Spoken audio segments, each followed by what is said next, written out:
ये कहानी है उत्तर प्रदेश में बसे एक छोटे से हरे भरे गांव की, जिसका नाम है बादलपुर। जैसे ही सुबह सूरज की पहली किरण धरती को छूती है, पूरा गांव जाग उठता है। पेड़ों पर चहचहाते पंछियों की मधुर धुन एक नई सुबह का स्वागत करती है। हर इंसान अपनी रोजी रोटी की तलाश में घर से बाहर निकल पड़ता है। कोई खेतों में पसीना बहाने जाता है, तो कोई मजदूरी का काम करता है। कोई अपनी गायों को खेत में चराने ले जाता है, तो कोई गांव के मोड़ पर अपनी छोटी सी दुकान खोलकर एक नए दिन की शुरुआत करता है। उसी गांव में गोविंद नाम का एक व्यक्ति रहता था। वो अपनी पत्नी और 2 बच्चों के साथ एक सेठ के मकान में किराए पर रहता था। गोविंद के परिवार की आमदनी इतनी अच्छी नहीं थी कि वो अपने बच्चों को एक अच्छी जिंदगी दे सके। गोविंद अपने काम को लेकर बहुत ज्यादा ईमानदार था। वो हर दिन सुबह जल्दी उठ जाता था और अपने काम पर निकल जाता था। वो एक सेठ के खेत में काम करता था। वो खेत में दिन रात मेहनत करता था, लेकिन वो उससे ज्यादा पैसे नहीं कमा पाता था। सेठ का जो खेत था वो गोविंद के घर से बहुत दूर था।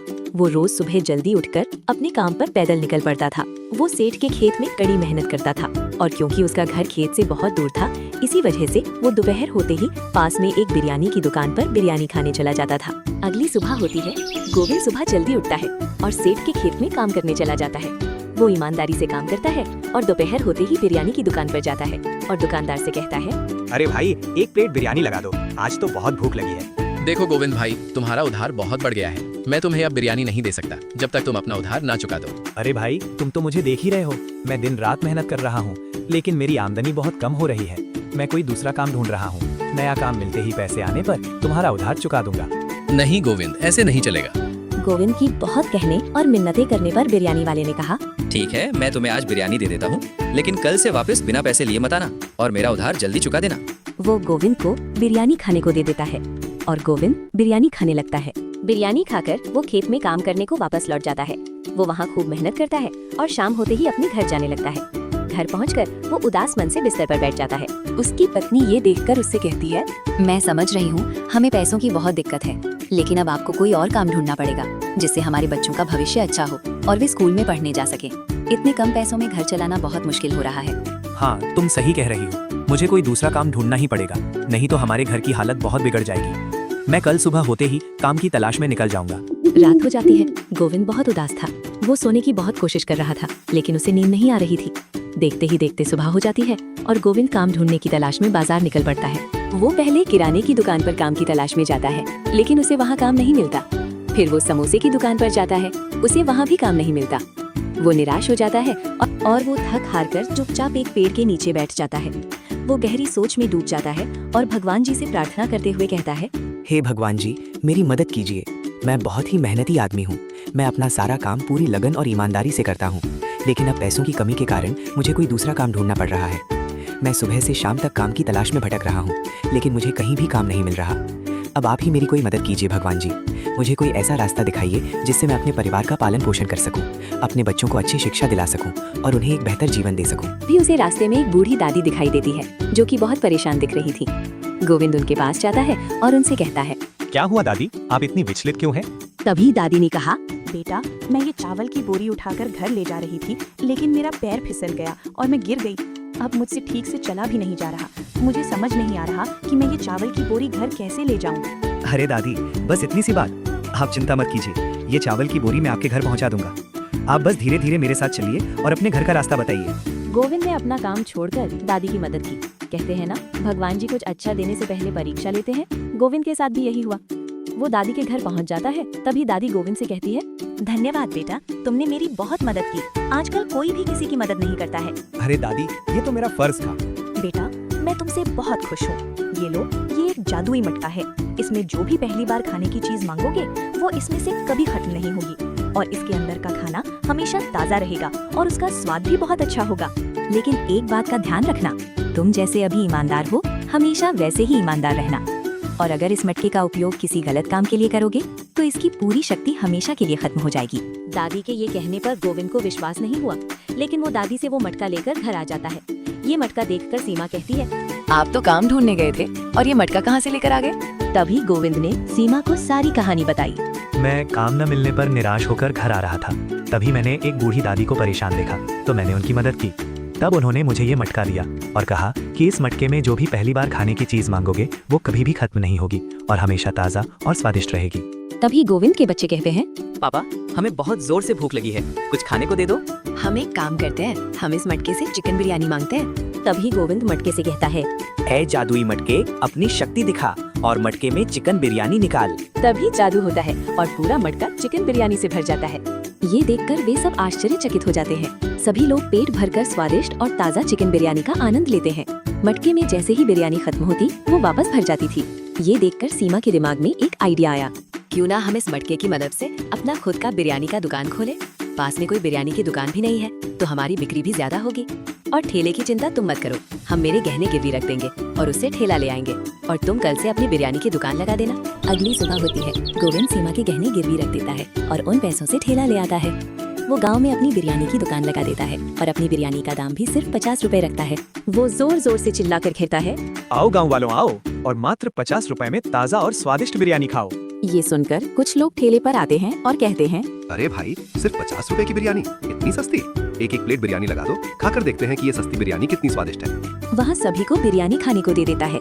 सभी लोग मजे से बिरयानी खाने लगते हैं और बिरयानी खाकर कहते हैं, अरे भाई, मैं तो गलत ही समझ रहा था, ये बिरयानी तो लाजवाब है, मजा ही आ गया। अब से तो मैं रोज यहाँ बिरयानी खाने आया करूँगा। धीरे धीरे उसकी दुकान पर भीड़ भी बढ़ गई। सभी लोग उसकी स्वादिष्ट बिरयानी का आनंद ले रहे थे। गोविंद को अच्छा मुनाफा भी हो रहा था। शाम हो जाती है और गोविंद अपने घर जाने लगता है। उसकी पत्नी गोविंद की तरक्की देखकर बहुत खुश होती है। अगली सुबह होती है और गोविंद अपना चिकन बिरयानी का ठेला लगा देता है।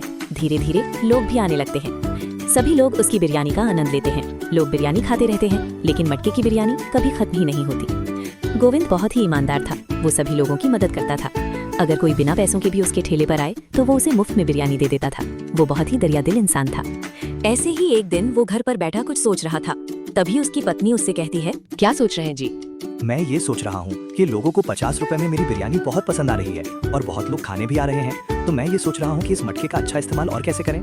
ये तो आप बिल्कुल सही कह रहे हैं। हम एक काम करते हैं, अभी हम 50 रुपए में एक प्लेट बिरयानी बेच रहे हैं, तो साथ ही 70 रुपए में अनलिमिटेड बिरयानी की योजना भी रख देते हैं। मटके की बिरयानी भी कभी खत्म नहीं होगी और लोगों को भी सस्ते में भरपूर बिरयानी मिल जाएगी। इससे ज्यादा लोग हमारी दुकान पर आएंगे और हमारा कारोबार भी और अच्छा चलेगा। अरे वाह, ये तो तुमने बहुत अच्छा सोचा। मैं कल से ही ये योजना शुरू कर देता हूँ। इससे लोगों को कम पैसों में भरपेट बिरयानी मिलेगी और हमारी दुकान पर भी ज्यादा ग्राहक आएंगे। अगली सुबह होती है और गोविंद अपनी बिरयानी की दुकान लगा देता है। वो जोर जोर से लोगों को बुलाने लगता है और कहता है, अरे आओ गाँव वालों आओ, अब 50 रुपए की एक प्लेट बिरयानी को मारो गोली और मात्र 70 रुपए में भरपेट अनलिमिटेड बिरयानी खाओ। जितनी मर्जी हो उतनी बिरयानी खाओ। गर्मा गर्म ताज़ा और स्वादिष्ट चिकन बिरयानी का आनंद उठाओ। ये सुनकर वहाँ धीरे धीरे लोग आने लगते हैं और गोविंद से कहते हैं, अरे गोविंद भाई, ये क्या चल रहा है? पहले 50 रुपए की बिरयानी और अब 70 रुपए में अनलिमिटेड बिरयानी। कहीं बिरयानी में कुछ मिला तो नहीं रहे हो, या फिर हमें बासी चिकन तो नहीं खिला रहे? इतनी सस्ती और अनलिमिटेड बिरयानी कैसे दे सकते हो? अरे भाइयों, ऐसी कोई बात नहीं है। आप लोग सिर्फ बिरयानी खाने पर ध्यान दो। और बात रही बासी चिकन की, तो आपको मेरी बिरयानी से ज्यादा स्वादिष्ट बिरयानी कहीं नहीं मिलेगी। एक बार खाकर तो देखिए, अगर स्वाद पसंद ना आए तो पैसे भी वापस ले लेना। हाँ, ये बात तो सच है। तुम्हारी बिरयानी में तो जैसे जादू है, मजा ही आ जाता है। चलो हम दोनों को 70 रुपए वाली अनलिमिटेड बिरयानी लगा दो। आज तो जी भरकर बिरयानी खाऊंगा। वो दोनों लोगों को बिरयानी लगा देता है और वे लोग बिरयानी खाने लगते हैं। वे एक प्लेट बिरयानी खत्म करते हैं, फिर दूसरी प्लेट खाने लगते हैं। देखते ही देखते दोनों लोग 3-3 प्लेट बिरयानी खा जाते हैं। बिरयानी खाकर वे कहते हैं, वाह गोविंद भाई, आज तो मजा ही आ गया। इतनी स्वादिष्ट बिरयानी हमने पहले कभी नहीं खाई, और ऊपर से सिर्फ 70 रुपए में भरपेट अनलिमिटेड बिरयानी। ऐसा सौदा तो पूरे इलाके में कहीं नहीं मिलेगा। अब से जब भी बिरयानी खाने का मन करेगा, हम सीधे तुम्हारी दुकान पर ही आएंगे। बस तुम अपनी बिरयानी का स्वाद मत बदलना। ये कहकर वे दोनों वहाँ से चले जाते हैं। दोपहर हो जाती है और वहीं गांव के चबूतरे पर दो दोस्त ढोलू और भोलू बैठे हुए थे। तभी ढोलू कहता है, अरे भोलू भाई, बहुत भूख लग रही है यार, चलो ना कुछ खाने चलते हैं। हाँ, भूख तो मुझे भी लगी है, लेकिन हम खाने कहाँ चलें? मैंने सुना है गांव में एक बिरयानी की दुकान है जो सिर्फ 70 रुपए में अनलिमिटेड बिरयानी खिला रही है। सिर्फ 70 रुपए में? ये तो बहुत सस्ता है। चलो हम वहीं चलते हैं और पेट भरकर बिरयानी खाएंगे। हाँ, लेकिन एक शर्त है, जो भी सबसे ज्यादा प्लेट बिरयानी खाएगा उसे हारने वाला 500 रुपए इनाम देगा। अरे चलो, लग गई शर्त। मैं तो नहीं हारने वाला, मुझे बहुत भूख लगी है। दोनों गोविंद के ठेले पर पहुंच जाते हैं और कहते हैं, अरे भैया, हमने सुना यहाँ 70 रुपए में अनलिमिटेड बिरयानी खिला रहे हो। हाँ, आप लोग सही जगह आए हो। ठीक है, तो हम दोनों को 70 रुपए वाली बिरयानी लगा दो। हमने शर्त लगाई है, जो सबसे ज्यादा प्लेट बिरयानी खाएगा उसे हारने वाला 500 रुपए इनाम देगा। अरे वाह, ये तो सुनने में मजेदार है। चलो देखते हैं तुम दोनों में से कौन जीतता है। फिर वो दोनों को बिरयानी लगा देता है और वे दोनों मजे से बिरयानी खाने लगते हैं। दोनों एक प्लेट बिरयानी खाते हैं, फिर एक और प्लेट बिरयानी ले लेते हैं। वे दोनों 3-3 प्लेट बिरयानी खा लेते हैं। तभी भोलू कहता है, भाई एक प्लेट और बिरयानी लगा दो।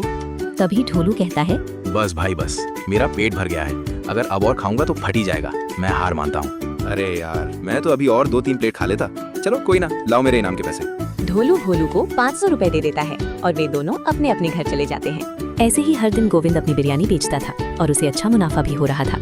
उसने अपने बच्चों का स्कूल में नाम भी लिखवा दिया और अपनी पत्नी के गहने भी छुड़वा लिए। वो अपनी बिरयानी का कर्जा भी पूरा चुका देता है। वहीं दूसरी तरफ गांव के बाहर जो बिहारी बिरयानी वाला था, उसके पास लोगों की कमी हो गई। अब उसकी दुकान पर लोगों ने जाना कम कर दिया, जिस वजह से उसे भारी नुकसान होने लगा और पैसे भी आना बंद हो गया। तभी उसकी दुकान पर एक आदमी आता है। वो उसका एक रेगुलर कस्टमर था। उसे देखकर बिहारी उससे पूछता है, अरे भाई, तुम तो मेरे रेगुलर कस्टमर थे, लेकिन तुम भी मेरे दुकान पर आजकल खाने नहीं आते। अरे बिहारी भाई, गांव में गोविंद नाम का एक आदमी है। उसने बिरयानी की दुकान खोली है। तुम बिरयानी 100 रुपए में बेचते हो, लेकिन वो गोविंद सिर्फ 50 रुपए में ताजा और बहुत स्वादिष्ट बिरयानी बेच रहा है। इसी वजह से सभी लोग अब उसी की दुकान पर जाकर बिरयानी खाते हैं। तभी बिहारी ने सोचा, अब तो मुझे कुछ ना कुछ करना ही होगा, नहीं तो मेरी दुकान ठप हो जाएगी और मेरा खेल खत्म हो जाएगा। मैं एक काम करता हूँ, गोविंद की जासूसी करता हूँ। रात होते ही उसके घर के पास जाकर देखता हूँ कि ये सस्ती बिरयानी का क्या माजरा है। रात हो जाती है, ठंडी ठंडी हवा भी बह रही थी। तभी बिहारी गोविंद के घर के पास जाता है और उसके घर में झांकता है, तो वो देखता है कि उसके पास एक जादुई मटका है जिसके अंदर से बिरयानी निकलती जा रही है और खत्म भी नहीं हो रही। तभी वो सोचता है, गहरी रात होते ही जब सब सो जाएंगे तो मैं इसका मटका ही चुरा लूंगा। रात के 1 बज जाते हैं और सभी लोग गहरी नींद में सो रहे थे। तभी बिहारी उसके घर में जाता है और नीचे रखा हुआ जादुई मटका चुरा लेता है। अगली सुबह होती है, बिहारी अपनी दुकान लगा देता है और वो मटके का गलत इस्तेमाल करने लगता है। उसने अपनी बिरयानी भी महंगी कर दी, वो किसी की मदद भी नहीं करता और वो बहुत घमंडी हो गया था। इस वजह से मटके की शक्ति खत्म हो गई और उसमें की बिरयानी गायब हो गई। ये देखकर बिहारी कहता है, अरे ये तो मामूली मटका है, इसकी बिरयानी तो खत्म हो गई। मैं यूं ही साधारण सा मटका चुरा लाया। वाह। गोविंद भी बहुत परेशान हो गया और कहता है, आखिर ये मटका कहाँ चला गया? अगर मटका नहीं मिलेगा तो मेरा तो ठेला ही बंद हो जाएगा और जो मैं इतने अच्छे पैसे कमा रहा था वो भी बहुत कम हो जाएंगे। आखिर बार बार ये सब मेरे साथ ही क्यों होता है? कभी खुशी तो कभी गम। तभी उसकी पत्नी कहती है, आप चिंता मत कीजिए, अब ना दादी के पास जाइए, क्या पता उन्हें मटके के बारे में कुछ पता हो। हाँ, तुम सही कह रही हो। मैं अभी दादी के पास जाता हूँ, वहाँ से मुझे कुछ मदद मिलेगी। गोविंद दादी के घर जाने लगता है। वो वहाँ पहुँच जाता है और दादी से कहता है, दादी, मुझे आपकी मदद चाहिए। आपने जो मुझे जादुई मटका दिया था वो मुझे मिल नहीं रहा है। रात तक वो मेरे पास ही था, फिर सुबह हुई तो मटका गायब हो गया था। ये कोई मटके का जादू नहीं है, मटका कभी गायब नहीं होता। पक्का किसी ने रात को तुम्हारे घर आकर मटका चुरा लिया होगा जब तुम सोए हुए थे। गोविंद भी निराश होकर अपने घर आ जाता है और अपनी पत्नी को सारी बातें बता देता है। हाँ, गोविंद और उसकी पत्नी सीमा दोनों परेशान थे कि उनका मटका कहाँ गायब हो गया। तभी वहाँ बिहारी उनका मटका लेकर आता है और कहता है, ये लो तुम्हारा फालतू सा मटका, कुछ काम तो करता नहीं, मैं गलती से उठा लाया था।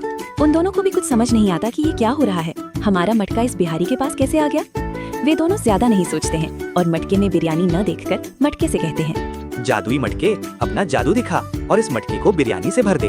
लेकिन मटके में बिरयानी नहीं आती है। वे लोग बहुत प्रयास करते हैं लेकिन मटके में बिरयानी उत्पन्न नहीं होती। तभी गोविंद कहता है, लगता है इस मटके की शक्ति अब खत्म हो गई है। तभी सीमा कहती है, हाँ, लग तो यही रहा है, लेकिन कोई बात नहीं, भगवान ने हमारी बहुत मदद कर दी है। अब हमारे पास पर्याप्त पैसे हैं, हम खुद से अब बिरयानी की दुकान लगाएंगे और बेचेंगे। अगली सुबह होती है, गोविंद चिकन की दुकान से चिकन लेकर आता है और बनाने लगता है। फिर वे दोनों अपनी बिरयानी की दुकान लगा देते हैं। धीरे धीरे पहले जैसी भीड़ हो जाती है। सभी लोग गर्मा गर्म बिरयानी खाकर आनंद लेते हैं और वे दोनों भी बहुत खुश होते हैं।